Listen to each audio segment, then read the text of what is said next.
Welcome to the FF Forge. My name is Steve, and today we will be going over the tight end rankings for the second week of the football season in fantasy sports. I got that out some way or another. Words not quite in the right order, but we'll deal with it. This should be a really quick video.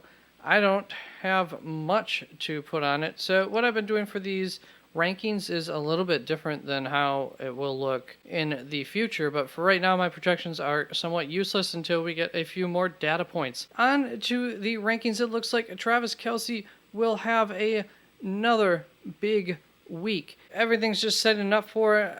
Los Angeles Chargers are pretty good against wide receivers, and they're pretty bad against tight ends, or they were last season. Don't expect that to change a heck of a lot. I came in expecting to move Travis Kelce down a spot and put Mark Andrews as number one for the week for the first time, as I think it'll be season long, but I just could not this week. Mark Andrews number 2, Kyle Pitts number 3, Dallas Goedert number 5, Darren Waller number 6. You're playing all of them.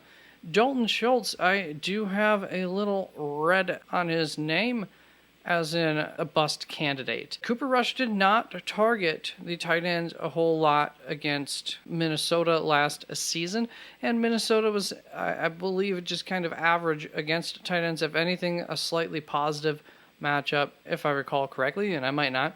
So, mostly, I wanted to move him back, but there was really nobody I could justifiably bring up ahead of him. In part, that is because of this matchup going against Cincinnati.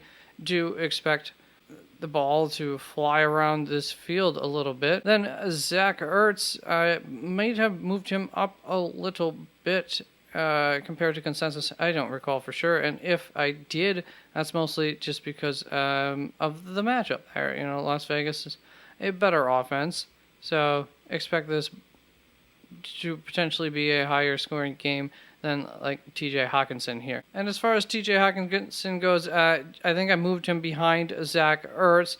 Mostly just came down to my thoughts on the matchup here between these guys. Then Dawson Knox, he's largely here because of the offense that he's on. There's always a potential for a touchdown and not quite being able to move other guys up ahead of him. Like I had to move Pat Freiermuth down compared to last week because of this matchup versus New England. They always seem to do like lockdown jobs on tight ends. Wouldn't be surprised if they do have a focus on Pat Freiermuth. There's I almost wanted to move Pat down further, but I'm kind of thinking he ends up getting in the end zone this week, but doesn't have a lot of yards, is my thoughts on the game. They don't allow the big play to Pat Freiermuth down the middle of the field. So I do have a bust candidate on him because I'm kind of relying on the touchdown for him to do much more than a couple of catches, 3 catches or so for like 15 yards. Then Albert O comes in here. A good matchup against Houston. We saw the tight ends get used a lot there in Denver. I will not be surprised if he shoots up to, somewhere as high as number 4 or so. I think Kyle Pitts will have a return this week. And Gerald Everett, have him as not a sleeper, but I'm thinking that he may have a better than good week here against Kansas City. It just comes down to the matchup and expecting there to be points going up on the board in this game, and offense is flying down the field. That said, KC's defense is no joke.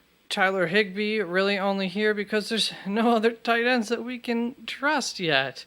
And he's on that offense, and he's playing against that team. So, he's going to have another 4 catches for some amount of yards and probably 1 or 2 targets around the end zone. Then Cole Kmet, I'm not giving up on him after 1 week here. Don't hate or love the Green Bay matchup, but obviously like it enough to keep him above David Njoku, who does have a friendly matchup according to last year's matchup stats, and a couple more weeks and we'll have this year's down. So David Njoku do have a, I think at this point we can call it a sleeper tag on him. Just can't trust it after week 1. And the concerns with maybe DPJ being the main target, the main big guy target there for Brissett. Hayden Hurst, Irv Smith. Don't know that there's much to say. I mean, Hayden Hurst has potentially a nice matchup there, I think. Irv Smith, good matchup, so that's why I moved him up to the top of this little list. Same with Evan Ingram. Logan Thomas, he had a nice week 1. I do believe he was not on, his snap share count might have been a little bit low this week. Robert Tonyan's was for sure. So look for those to increase as these guys' health is proven. And Robert Tonyan, I do have a bit of a sleeper tag because, Aaron Rodgers needs targets that he trusts. And it was in part because of his low amount of snap share last week. If that were to increase, it wouldn't be a surprise to see him be a tight end, 11, 12, 13-ish area there. That is it for the tight ends. Don't think there's any major news on any of these guys. And just a heads up, I mean, I like the top 12 as they are. I'm not trying. I see no reason to take any risk on other guys above the top 12 if you have one of these guys. That's kind of my line of trust there at tight end 12. All right, so that is it. You can get live any updates that I make to my rankings throughout the week, all the way up until Sunday morning at www.theffforge.com. There is a link down in the description below. That is it. Once again, appreciate you. Take care. Like, comment, subscribe.